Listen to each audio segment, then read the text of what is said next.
세계적으로 유명한 동화 가운데 신데렐라 공주라는 이야기가 있죠. 신데렐라 이야기. 신데렐라라는 말의 뜻은 죄를 뒤집어쓴 죄투성이 아이라는 뜻이라고 그래요.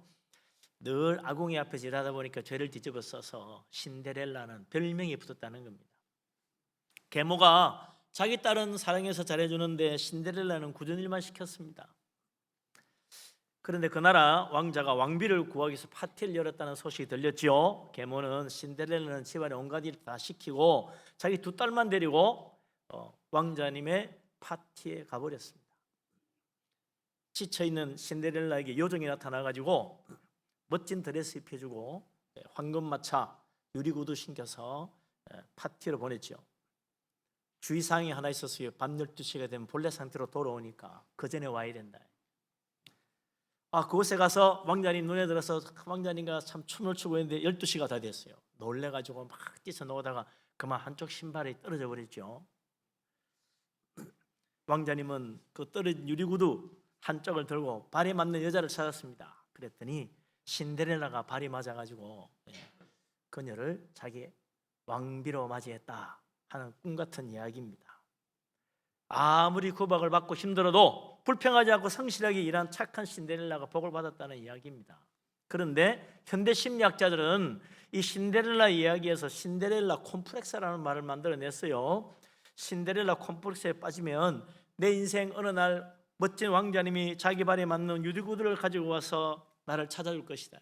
그러면 하루아침에 나는 왕비가 될 것이라는 생각에 사로잡혀가지고 남자 만나는 것을 행복의 엘리베이터를 타는 신분 상승의 기회로 여겨서 정말 올바른 사랑을 할 수 없게 된다는 거예요. 진실한 마음으로 사랑해야 되는데 나를 왕비같이 만들어줄 남자가 있나 그거 찾는다는 겁니다. 신데렐라 콤플렉스에 빠진 거죠. 콤플렉스라는 말 복합적이란 말이죠. 우리 마음이 이렇게 여러 가지 생각이 막 뒤섞여가 복합적으로 어지러운데 그중에 어느 하나에 내가 집착을 하게 되면 올바른 일을 할 수 없게 된다는 겁니다. 그래서 뭐 좋게 되면은 나도 정말 멋지게 한번 해봐야 되겠다 힘의 추진력이 생길 수도 있지만 대부분은 부정적으로 작용해가지고 자기 정말 할 일은 제대로 못하는 비뚤어진 인생 사는 경우가 많다는 겁니다. 참 재밌는 것은요, 이 콤플렉스 종류가 수없이 많은데 성경적인 이야기와 관련된 콤플렉스도 몇 가지가 있어요. 그 중에 가인 콤플렉스가 있습니다. 가인 콤플렉스. 사랑해야 할 형제자매를 미워하고 그가 죽어 없어졌으면 좋겠다 생각한다는 거예요. 참 잘못된 생각이죠. 요나 콤플렉스도 있다 그래요. 요나가 하나님 말씀 어기고 니느웨로 도망갔죠. 그러다가 고리배 속에 들어갔다 나왔잖아요. 현실 도피적인 생각. 그래서 어디 좀 편한 데 없나? 엄마 뱃속에 있을 때 편했는데. 그래서 유아적인 정신 상태에 머무르고 현실에 적응하지 못하는 그런 사람들, 그런 나약한 정신 상태에 빠진 사람이 있다는 거죠. 요즘 현대인들은요 샌드위치 콤플렉스에 시달린대요. 샌드위치 직장인들이. 왜? 밑에서는 부하 직원이 치고 올라오지요. 위에서는 윗사람이 자꾸 실적 올리라고 압박 주지요. 그래서 양쪽에 치여가지고 샌드위치가 됐다는 겁니다. 그래서 참 날마다 스트레스 받고 사는 그런 신세, 샌드위치 콤플렉스라고 그런답니다. 그 중에도 제일 널리 알려진 게 열등의식 콤플렉스가 있습니다. 나는 왜 이렇게 남보다 못하지? 다 나보다 잘하는 것 같아. 나는 정말 못난 인생이야.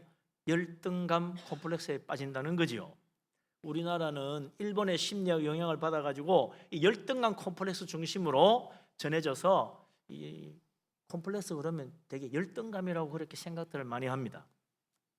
우리나라 청소년들 참 열심히 공부하고 해서 수고하는데 많은 청소년들이 엄치나 콤플렉스에 시달리고 있다고 그래요. 엄치나 콤플렉스. 엄마 친구 아들은 왜 그래 잘나고 똑똑하고 뭐든지 잘하는지 모르겠어. 엄친아 이야기만 들으면 기가 죽는 거예요. 이 엄친아 콤플렉스가 열등의식적으로 자리 잡으면 자칫하면 사회낙오자가 된다는 겁니다. 우리 자녀들 격려해 줘야 돼요.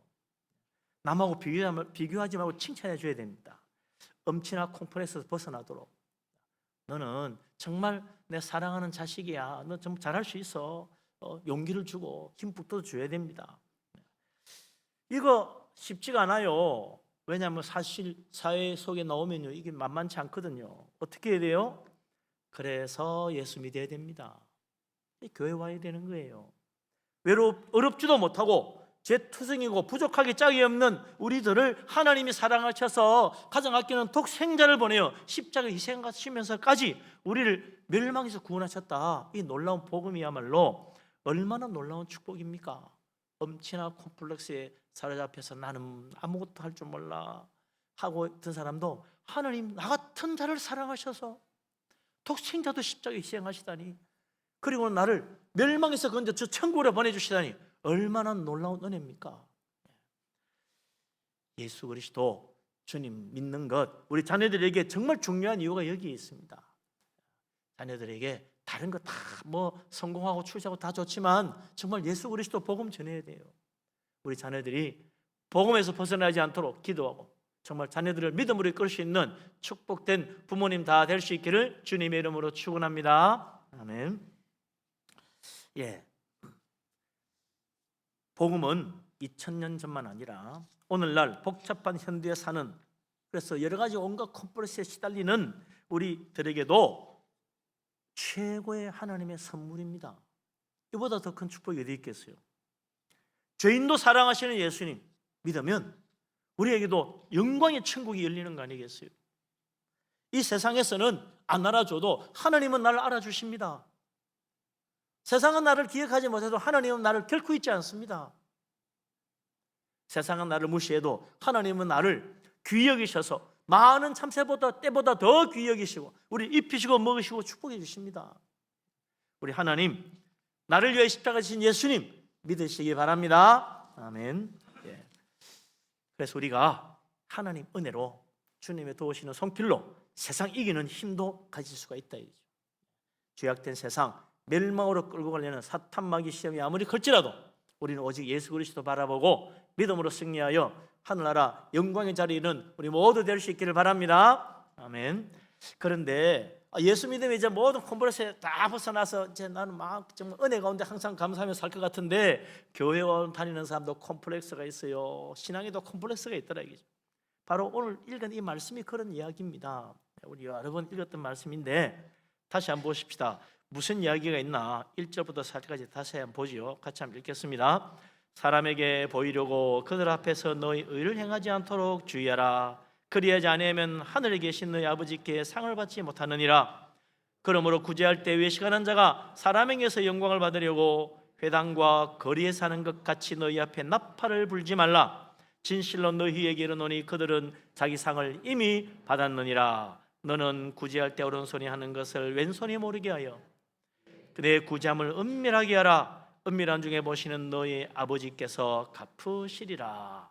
아멘. 예수님 말씀대로 선행을 하고 좀 어렵게 살아야 되겠는데, 사람이 보는 데서 선을 하늘에 상이 없다는 거예요. 남이 보면 안 되는데 항상 그게 신경이 쓰입니다. 오른손이 하느니 왼손이 모르게 하라는 말씀 때문에 좋은 일 하다가도 이거 다른 사람이 알면 아무 소용이 없는데 괜히 이렇게 자꾸 하다가 하나님께 미움받는 거 아니야? 차라리 선행을 포기해버리는 일조차 생긴다 이거죠. 도대체 선행을 할 때 오른손이 하는 일 왼손이 모르게 어떻게 할 수 있겠나? 아우 정말 힘들어. 그래서 안 되는 거야 이거. 나는 그래서 더 이상 좋은 일 할 것도 없고 할 수 없는 것 같아. 왼손 콤플렉스에 빠진다는 거예요. 뭐 왼손 콤플렉스라는 말이 정말 심리학이 있는지는 모르겠습니다만은 제가 그냥 지어 붙인 이름입니다. 분명히 그리스도인들에게 이 왼손 콤플렉스라는 게 있다는 거예요. 다른 말로 하면 외식 콤플렉스도 될 수 있겠죠. 내가 이거 외식하는 거 아니야? 남에게 보이려고 하는 거 아니야? 그럼 안 되지. 하지 말아야겠네. 이래서 정말 선행을 하고 주님을 섬기고 좋은 일 해야 되는데 자기 스스로 그냥 부정적으로 생각해가지고 하다가 말아버리는 거예요. 안 하는 게 낫겠어. 그런다는 거예요.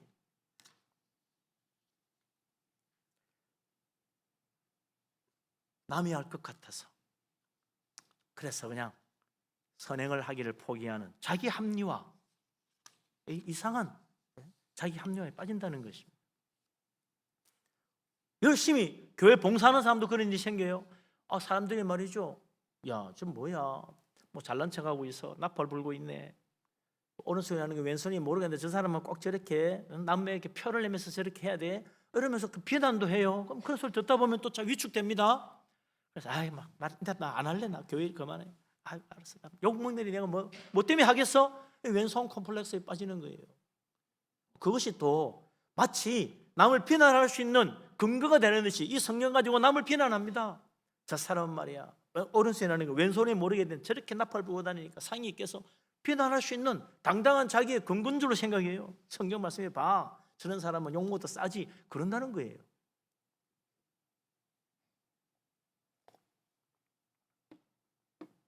이런저런 생각하면요, 야, 뭐 어떻게 해야 돼, 이거 해야 돼 말아야 돼, 볼 때 해야 돼, 안 볼 때 할래, 할 수가 있겠어? 결국 알게 되면 또 욕먹는 거 아니야? 그런 생각 든다는 거죠. 정답이 무엇이겠습니까? 어떻게 해야 되겠습니까? 이 말씀을 하신 예수님을 보면 답이 나오는 것 같아요. 주님이 누구십니까? 하나님의 아들이시고, 원래 그분은 전능하신 하나님, 이 모든 만물을 창조하신 하나님이십니다. 요한복음 1장에 태초로부터 계신 말씀이신 그리스도께서 만물을 지으셨고, 지은 것이 하나도 주님 없이는 된 것이 없다 그랬습니다. 예수님 누구하고 지으셨나요? 이사야 44장 24절에 보면 나 여호와가 말하노라, 나는 만물을 지은 여호와라, 홀로 하늘을 폈고 나와 함께한 자가 없었다 그랬어요.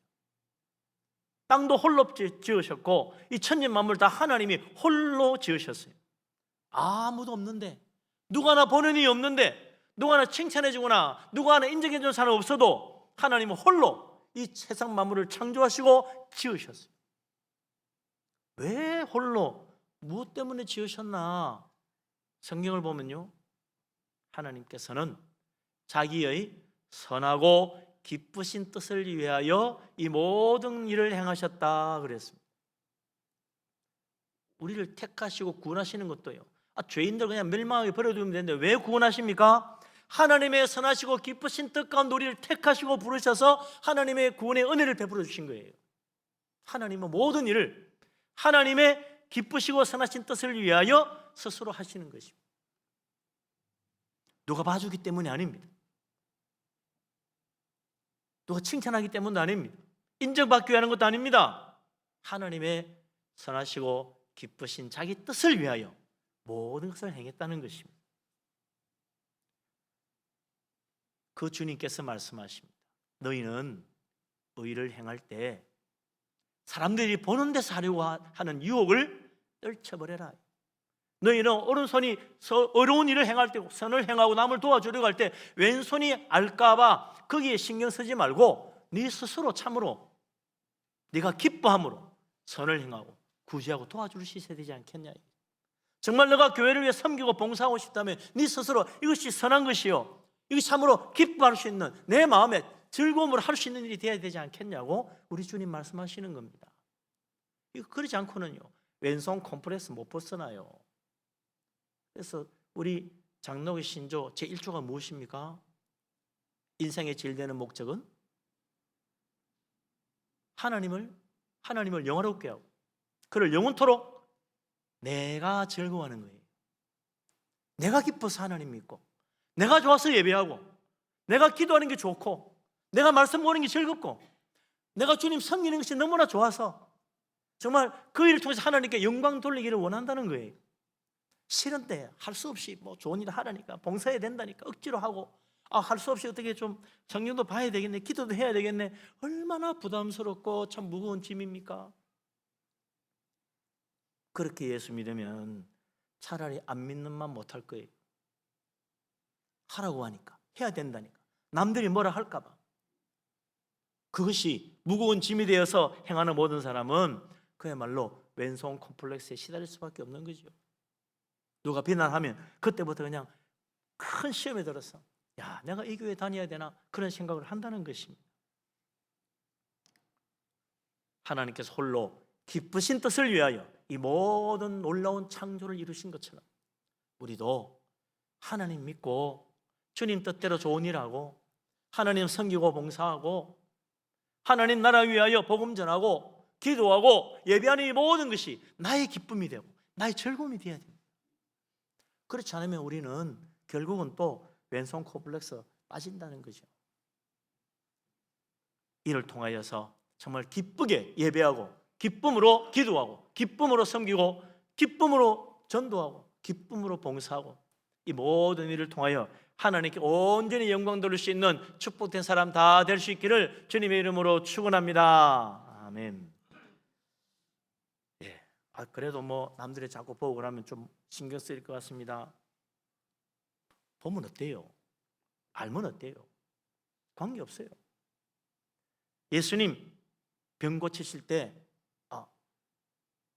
소경이 와서 혹은 손 마른 자가 와서 나병 환자 와서 병 고쳐달라고 그럴 때 주님께서 야 이거 지금 사람이 일이 많으니까 다음에 아무도 없을 때 와 고쳐줄게 그러지 않았어요.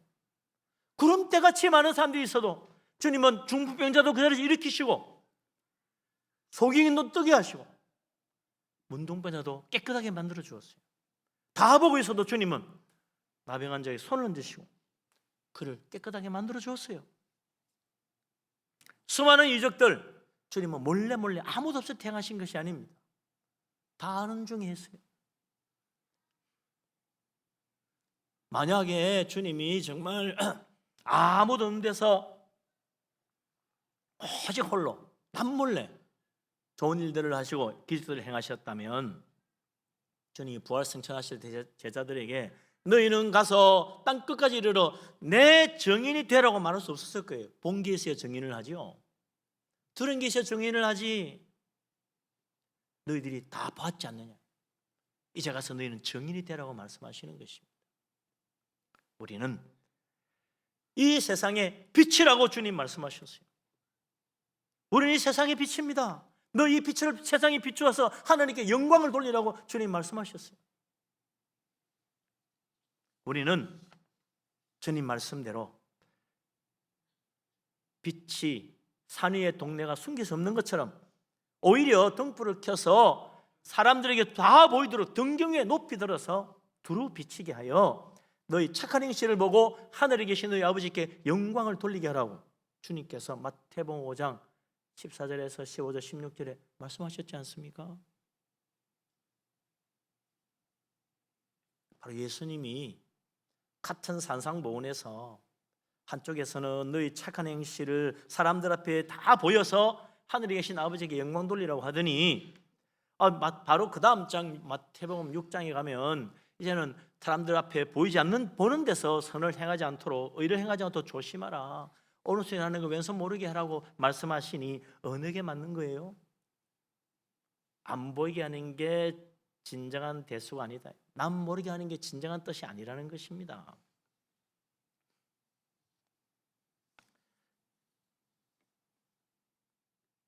주님이 우리에게 이런 말씀을 하시는 중요한 이유가 있습니다. 진정한 목적은요, 선행과 의의 진정한 목적은 하나님께 영광 돌리는 거예요. 네가 정말 기쁘게 즐거운 마음으로 선을 행할 수 있고 네가 참으로 기쁘고 즐거운 마음으로 하나님 뜻을 행할 수 있고 주님을 섬길 수 있고 남을 도와줄 수 있다면 하나님께 영광을 돌리게 될 것이라는 것입니다. 그러지 않고 사람의 칭찬 소리 바라고 남이 알아주길 바라서 했다면 하나님께 영광 돌리고 자기가 영광 받는 거니까 상이 없는 거죠. 진정한 목적은 우리의 모든 선행과 우리의 모든 어려움과 우리의 모든 섬김과 우리의 모든 주님을 섬기는 모든 봉사는 다 하나님께 영광 돌리는 게 목적입니다. 이게 잘못되면 우리는 헛일하고 있는 거예요. 그러나 조심할 것이 있다. 왜? 왼손이 자꾸 알게 오른손이 좋은 일 하다 보면 문제가 생긴다는 것입니다. 무슨 문제가 생기나? 마가복음 1장에 보면 여러 가지 사건이 나오는데 예수님이 귀신 들린 사람을 고치는 장면이 나와요.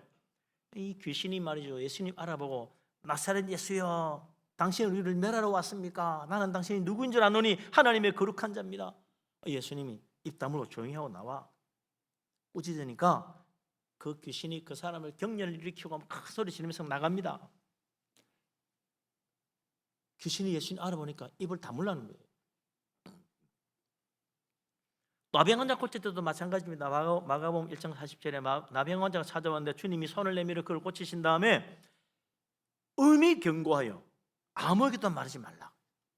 근데 사람이 나가가지고 막 동네방네 다 소문내는 거예요. 예수님이 글쎄 그 손을 내 몸에 탁 대자마자 병이 나아가지고 말이다 이렇게 깨끗해졌다고. 그 다음부터 주님은 드러내어 동네에 들어가지 못했다 그래요. 저 바깥에 동네 바깥에 한정한 곳에 계시니까 사람들이 찾아왔다 그럽니다. 왜 그랬을까? 몇 가지 이유가 있는 것 같아요. 첫째는 더러운 그 부정한 문둥부터 손을 얹었으니 예수님 이제는 그 부정한 자에게서 부정을 타서 부정한 사람 된 거 아니야? 그분이 우리 동네 들어오면 우리 동네도 부정해져 들어오지 못하게. 바리새인들 율법주의자들은 그렇게 쓸 거예요. 이 부정한 사람에게 손을 대시 부정한 자 우리 동네는 부정해진다고 못 들어오게. 그 동네 못 들어오고 밖에 있어야지.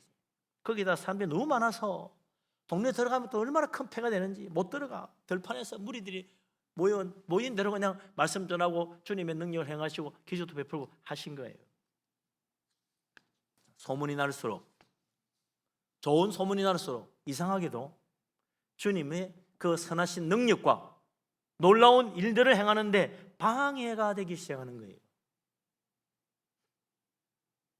마태, 마가, 누가복음마다 예수님께서 귀신 내쫓고 병 고치고 좋은 일 할 때마다 예수님은 내가 메시아라는 소문내지 마라. 점점 힘들어져. 그러셨다는 거죠. 우리가 좋은 일 하다 보면 그래요. 자꾸 좋은 일 소문하다 보면요 시기도 받고 미움도 받아요. 그래서 자꾸 위축될 수 있습니다. 더 곤란한 일들이 생기죠. 마가복음 3장에 보면 예수님이 안식일 날 회당에 손 마른 자를 고쳐주시는데 바리새인들이 예수님 고발할 것 찾으려고 다 지켜보고 있어요. 안식일 날 병 고치나 보자. 예수님 물었습니다. 안식일에 선을 행하는 것과 악을 행하는 것 어느 것이 옳으냐? 생명을 구하는 것과 죽이는 것 어느 것이 옳으냐? 입 딱 다물고 말도 안 해요. 그들의 완악함을 보고 주님이 탄식하셨다 그랬습니다. 그러면 불쌍한 사람 그 손을 고쳐주셨어요. 이것을 본 바리새인들 나가자마자 그 다음부터 뭐합니까? 헤롯 왕과 함께 예수님을 어떻게 죽일까 의논했다고 그래요. 무서운 일이죠.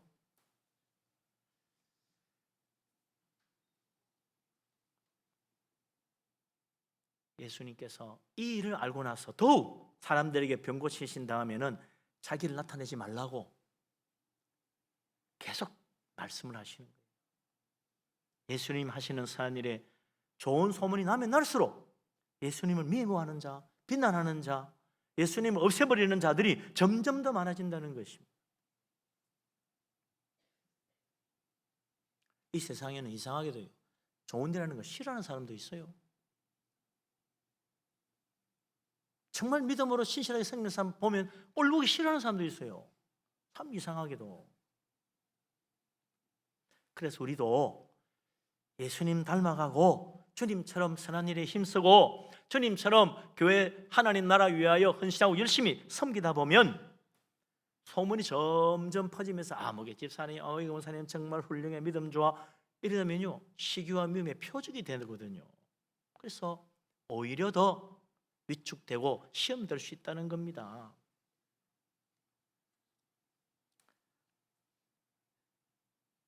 우리 하나님, 오늘도 우리가 이 세상 정말 믿음으로 주님을 섬기며 하나님 기뻐하는 마음으로 하나님 나라 위하여 헌신하기를 원하십니다. 우리 하나님, 오늘도 우리가 정말 주님을 마음에 품고 기쁨으로 섬기기를 원하십니다. 왼손 콤플렉스에 빠지지 말고 우리 하나님 앞에 주님을 기뻐하며 충성할 수 있는 신실한 믿음의 사람 다 될 수 있기를 주님의 이름으로 축원합니다. 아멘. 그래서 이런 비난하는 자들, 열심히 하는 사람, 오히려 발걸려는 사람들 왜 그러는가? 예수님 말씀해 주셨어요. 요한복음 3장 19절에서 21절에 주님이 그 이유를 말씀하십니다. 이거 한번 읽어보십시다. 요한복음 3장 19절. 성경에 다 답이 있거든요. 요한복음 3장 19절에서 21절.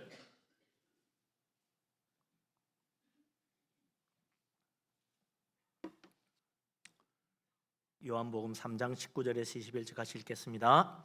그 정죄는 이것이니 곧 빛이 세상에 왔으되 사람들이 자기 행위가 악함으로 빛보다 어두움을 더 사랑한 것이니라. 악을 행하는 자마다 빛을 미워하여 빛으로 오지 아니하나니 이는 그 행위가 드러날까 하며 진리를 따르는 자는 빛으로 오나니 이는 그 행위가 하나님 안에서 행한 것임을 나타내려 함이라 하시니라. 아멘.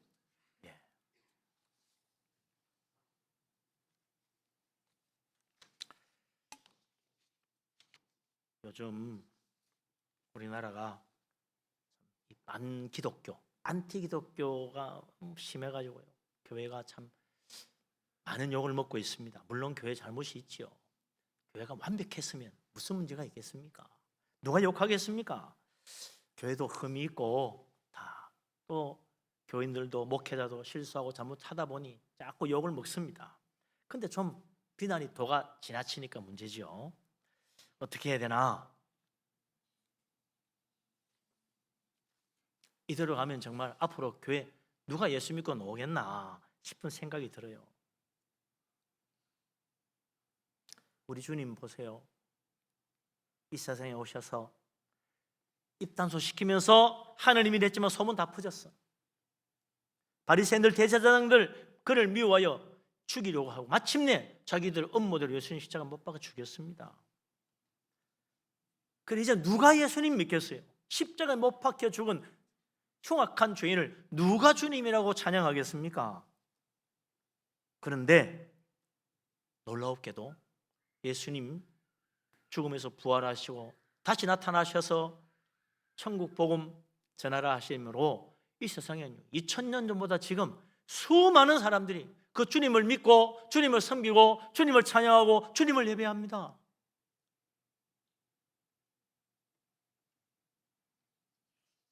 예수님 그들과 다투지도 않고 소리를 높이지도 않고 상한 갈 때 끄지 않고 꺼져가는 심지 끄지 아니하시고 하나님의 그 놀라우신 의를 다 행하셨다고 말합니다. 예수님 십자가의 그 고난 수많은 사람들이 비난하고 비웃고 조롱하고 침뱉고 욕했지만 그는 실로 우리의 모든 질병과 고통을 짊어지셨고 우리의 슬픔을 대신 당하신 것이요. 그가 징벌을 받아 하나님께 맞아 고난을 당한다 욕했지만 그가 찔림으로 우리는 허물을 용서받고 우리의 죄악도 깨끗해졌습니다.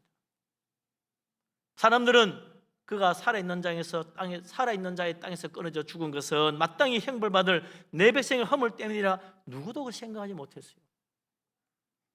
그러나 예수님 내가 너희를 위해 죽노라 아무도 귀 기울이지 않았지만 이제 온 세상이 다 알아요. 예수님 십자가는 바로 우리를 구원하시는 것이라고. 예수님 십자가 믿어야 구원받는 거 다 알아요. 예수님 내가 너를 위해 죽는 거야. 주님이 그렇게 직접 온 세상하여 큰 소리 외치지 않았지만 모두 다 비난하고 욕했지만 그러나 이제는 주님을 찬양합니다. 주님을 믿습니다. 예수 그리스도 주님의 교회는 더욱 왕성해져 가고 있습니다. 아무도 몰라도 괜찮아요. 오른손에 하는 왼손이 몰라줘도 괜찮아요. 좋은 일하고 주님 일하다가 욕먹어도 낙심하지 마세요. 사탄이 왼손 콤플렉스로 우리의 선행을 막으려 해도 물러서지 말고 하나님 나라 위하여 정말 기쁨으로 주님 섬기고 선한 일에 힘쓰면 반드시 열매 맺습니다. 아무도 안 믿을 것 같고 이렇게 교회 영문데 누가 교회 찾아오겠나 싶은데요. 믿는 사람은 옵니다. 왜요? 예수님 말씀하셨잖아요. 빛으로 나오는 자들, 빛을 사랑하는 자들입니다. 자기가 참으로 선하신 하나님을 사모하는 것을 아는 그 사람은 하나님께 나오게 되어 있는 거예요. 세상이 아무리 욕하고 비난해도 하나님이 택하신 자는 죽기로 나옵니다. 주님을 찾습니다. 우리 하나님 오늘도 주님의 택하신 백성들 하나 둘 불러 모으십니다.